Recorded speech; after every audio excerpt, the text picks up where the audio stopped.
What's up, everyone? Thralls Metal here once again. I'm Necrotic Nick, and I have an album review for you. So one of the bigger releases coming out on October the 25th is Hour of Penance new album, Misotheism, which means hatred of God, and that's kind of been their thing for a while. That's kind of always been the lyrical scheme, so nothing really new there. This comes out on Agonia Records. It is their first one on Agonia Records. They used to be on Prosthetic for, I believe, the last 4 albums. These guys are from Rome, Italy. They formed in 1999. They play pretty much technical, brutal death metal / modern death metal. At this point in the game, there are no original members in this band. The longest-standing member in this band has only been there since 2004, but they've really kept together that sound that they originally started with and really have just stuck to it. So once you get past the intro, Mass Extinction of Kings, which is very orchestral, but kind of not really needed, because the first track really does come in pretty well anyway. From this, you get a real good sense of their overall sound, which is, as I described, modern death metal meets brutal technical death metal.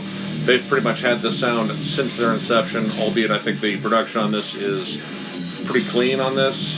Very polished sounding. The bass is kind of invisible, but the guitars sound nice and crunchy, and the drums are fantastic on this. It's a touch more melody than I actually remembered, at least compared to the last album. There really wasn't much that jumped out at me as something really new on this. It was just them executing their sound really well. Now the next track, Fallen from Ivory Towers, is where I really got into it, actually. The opening track I thought was good. This second track I thought was a lot better and probably should have been the opener. There's a nice groovy riff that opens it up. It's very epic sounding, and then of course it moves into their hyper insane blast beat territory, but the riffs on this were very angular and really cool and really catchy, honestly. This right away really reminded me of bands like Chrysian in terms of just how they go full bore straight at you with their thrashy death metal attack. Really good use of distant riffs, guitar harmonies. Really like this song. Again, it doesn't jump out at me as something new and fresh for these guys, but it's them executing well. And that's pretty much the theme on this album. Now, 2 back-to-back tracks that I was really into on this is Lamb of the Seven Sins and Flames of Merciless Gods. Both of these songs are exceptional. I think Lamb of the Seven Sins is quite possibly one of the best songs on here. This one opens up with a really cool, just open chord chugging, and then slowly you start hearing this kind of melody build underneath, drums start coming in. This one's really good at building tension, and it moves into this awesome death metal breakdown that really just has a solid hook to it. Now, in the verses, they go back to the blast beats, but it's a really cool angular riff that's on there that I thought was really catchy. And then for the chorus parts, it moves back to that opening spot. So they have this really good dynamic spot in here that really catches your ear. The song also has a really cool bridge where it has a really cool tremolo riff on it that I thought was just particularly epic sounding. Definitely reminded me of Behemoth, like circa 2005 and onward.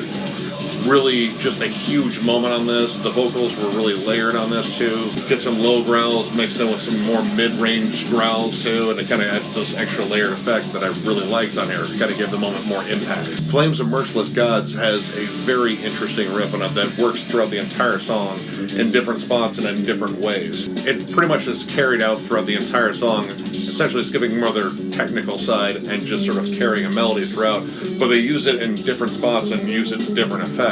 Sometimes it's used in a slower spot where it has time to breathe and really opens up. Other times it's just over a blast beat that's really good. And I really like the fact that they stuck with this because it becomes a real memorable part on this, and it really sinks in. Like I said, back to back, these 2 tracks were really good. Now, 2 other tracks I'll bring up both have Latin titles, so we'll see how good I am at pronouncing these. Dura Lex Sed Lex, which translated means the law is harsh, but it is the law, so it's pretty brutal right there already. Really demonstrates one of the things I like about their sound kind of overall is the fact that in these blast beats they do, they like to throw in little breakdowns in between them. They kind of sound more like fills sometimes, but they seem like they're part of the beat as well. And I like that it keeps it from being static, and they did that a lot on this song, which I thought was a really cool thing that stood out. So it has a nice atmospheric bridge, but it really doesn't set itself apart from the rest of the album in terms of just the style of it. These guys have their wheelhouse, they definitely know it. And the theme in here was a lot of songs that are very similar, but within these songs you get a lot of cool dynamic moments that just sort of are pockmarked throughout the song. But a lot of stuff that is very similar. It gets a little formulaic, but they've just thrown enough to keep it interesting. Iudix, which is Latin for judge, opens up with this giant massive riff that I absolutely loved on here. This one definitely showed off a little bit more of the technical side. The song sort of bounces around a little bit. It has some repetition, but it really kind of favors the more technical prowess of the band, and really reminded me of a band like Neuraxis, honestly, in terms of their penchant for that sort of style. Now, quite vastly, my favorite track on here is Occult Den of Snakes. This is a big, epic closer in every sense of the word. Epic. It sounds huge. It opens up this really haunting, dissonant guitar bit that has a cool, like, echo to it, and then slowly this slow breakdown comes in underneath it, and just when you think it's going to just pretty much shift into all the blast beats and so on, this song actually favors a slower to mid-tempo feel. It really doesn't break out into those blast beats. It really just keeps this slow, nasty death march going, and I really loved it. It has such a massive sound to it. The guitars are layered very well. The solo on here I think is particularly good. And solos in here are used kind of sparingly. Mostly it's a lot of layered melodies, which I think are really cool, but this one had a really solid solo that really stood out. This song is just massive. Hour of Penance really doesn't do a lot of slower songs. If you've ever listened to Hour of Penance, they are flying at all times. They're one of the fastest bands out there, not too dissimilar from fellow countrymen Hideous Divinity, or even a band like Aborted. They are just flying at you. So when they do these slower moments, it's refreshing, and when they execute it so well, it becomes a giant standout of the album. I really love this track, and it was a great way to end it. So overall, I'm going to give it 3.5 stars. I really dig this album. It isn't anything that they've done tremendously differently on here than anything they've done in the past. Maybe just more precise, I think. It's just them executing a solid Hour of Penance album. You know, the only thing that really has changed, I think, is the logo on here, which honestly I was a little worried about, because when a band changes its logo, sometimes that means a big change in sound. Cough, Metallica, cough. But yeah, this was a solid listen.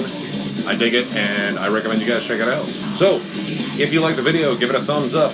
And if you are new to the channel, subscribe, because we do shit like this all the time. Quick side note, it was the Tommy's birthday the other day, so wish him a happy birthday in the comments. And thank you for watching.